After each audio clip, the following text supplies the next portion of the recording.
Dawn came swimming over the horizon, showing a heaving waste of grey water with no land in sight. The wind had dropped and the air was warmer. Banks of purple clouds bearing veins of saffron and scarlet poured into the sky, like the smoke of some monstrous pyre. Soon they were sweating beneath a moody sun, and the wind had dropped so that the sail hardly moved, and yet at the same time the sea began to heave as if lashed by a storm. The sea was moving like a living entity, thrashing in nightmare-filled sleep. Moonglum glanced at Elric from where he laid sprawled in the prow of the boat. Elric returned the gaze, shaking his head and releasing his half-conscious grip of the tiller. It was useless to attempt steering the boat in conditions like these. The boat was being swept about by the wild waves, yet no water seemed to enter it. No spray wet them. Everything had become unreal, dreamlike, and for a while Elric felt that, if he had wished to speak, he would not have been able to do so. Then, in the distance at first, they heard a low droning which grew to a whining shriek, and suddenly the boat was sent half-flying over the rolling waves and driven down into a trench. Above them, the blue and silver water seemed for a moment to be a wall of metal, and then it came crashing down towards them. His mood broken, Elric clung to the tiller, yelling, "Hang on to the boat, Moonglum! Hang on or you're lost!"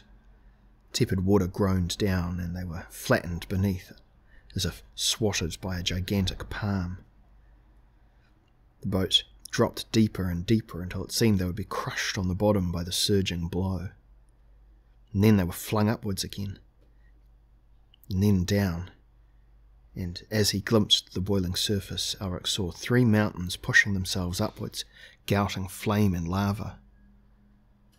The boat wallowed, half full of water, and they set to, frantically bailing it out as the boat was swirled back and forth, being driven nearer to the new-formed volcanoes.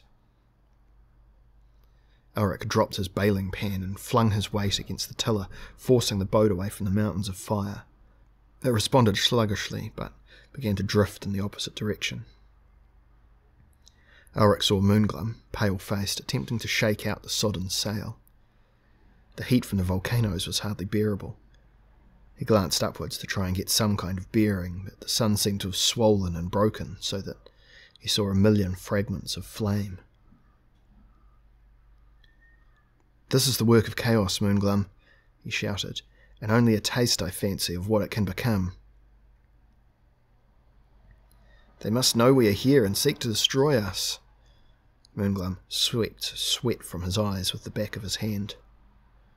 "Perhaps, but I think not." Now he looked up again and the sun seemed almost normal. He took a bearing and began to steer the boat away from the mountains of fire, but they were many miles off their original course. He had planned to sail across the Straits of Chaos, but unnatural tides had taken control of the boat in the night, and now it was obvious that they were in fact north of the straits and being driven further north all the time, towards Pantang itself. There was a chance of heading for Melniboné, the nearest land other than Pantang, but he wondered if the Isle of the Dragon had even survived the monstrous upheavals. The ocean was calmer now, but the water had almost reached boiling point, so that every drop that fell on his skin seemed to scald him.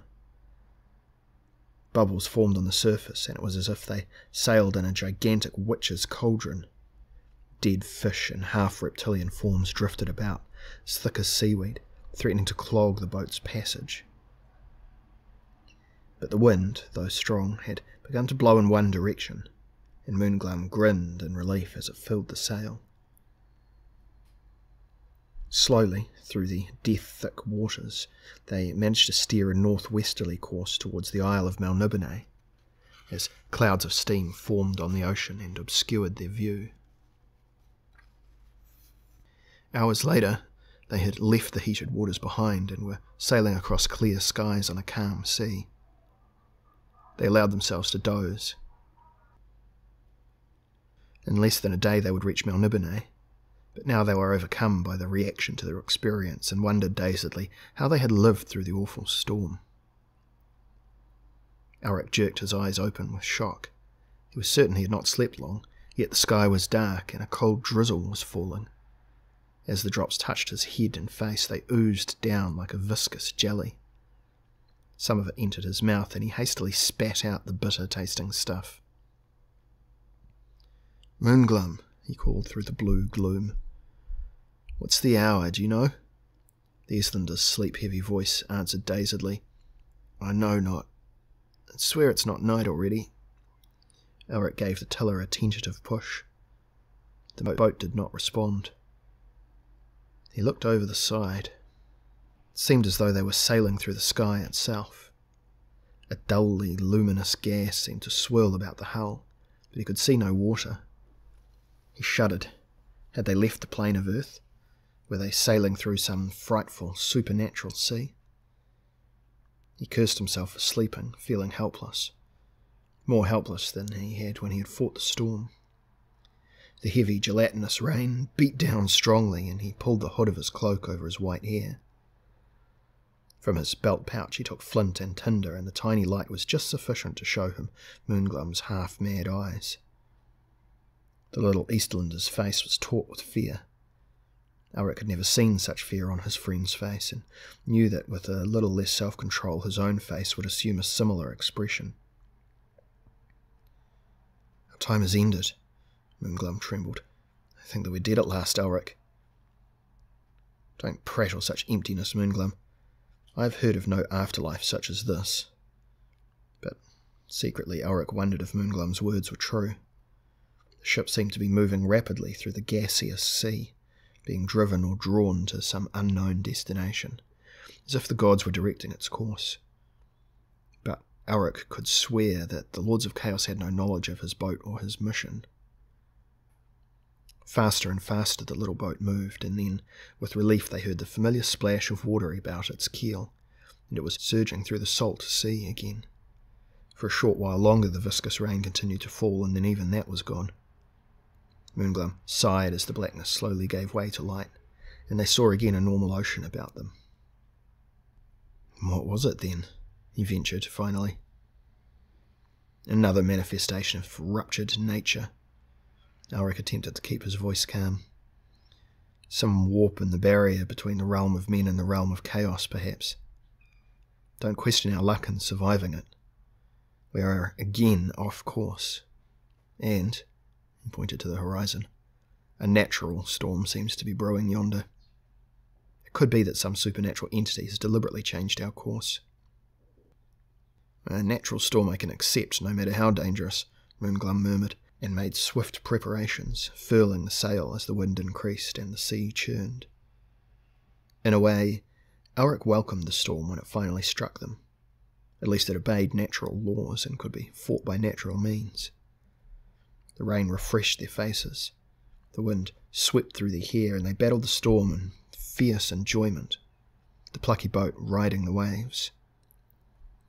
But, in spite of this, they were being driven further and further northeast, towards the conquered coasts of Shitsar, in the opposite direction of their goal. The healthy storm raged on until all thoughts of destiny and supernatural danger were driven from their minds, and their muscles ached, and they gasped with the shock of cold waves on their drenched bodies. The boat reeled and rocked. Their hands were sore from the tightness of their grip on wood and rope, but it was as if fate had singled them out to live, or perhaps for a death that would be less clean, for they continued to ride the heaving waters. Then, with a shock, Elric saw rocks rearing, and Moonglum shouted in recognition. "The serpent's teeth!" The serpent's teeth lay close to Shitsar, and were one of the most feared hazards of the shore-hugging traders of the West. Elric and Moonglum had seen them before from a distance, but now the storm was driving them nearer and nearer, and though they struggled to keep the boat away, they seemed bound to be smashed to their deaths on the jagged rocks. A wave surged under the boat, lifted them and bore them down. Elric clung to the side of the boat and thought he heard Moonglum's wild shout above the noise of the storm before they were flung towards the serpent's teeth. Farewell. And then there was the terrifying sound of smashing timbers, the feel of sharp rock lacerating his rolling body, and he was beneath the waves, fighting his way to the surface to gasp in air before another wave tossed him and grazed his arm against the rock. Desperately encumbered by the life-giving rune sword at his belt, he attempted to swim for the looming cliffs of Shatzar, conscious that even if he lived, fate had returned him to enemy soil, and his chances of reaching the Southlands were now more remote than ever.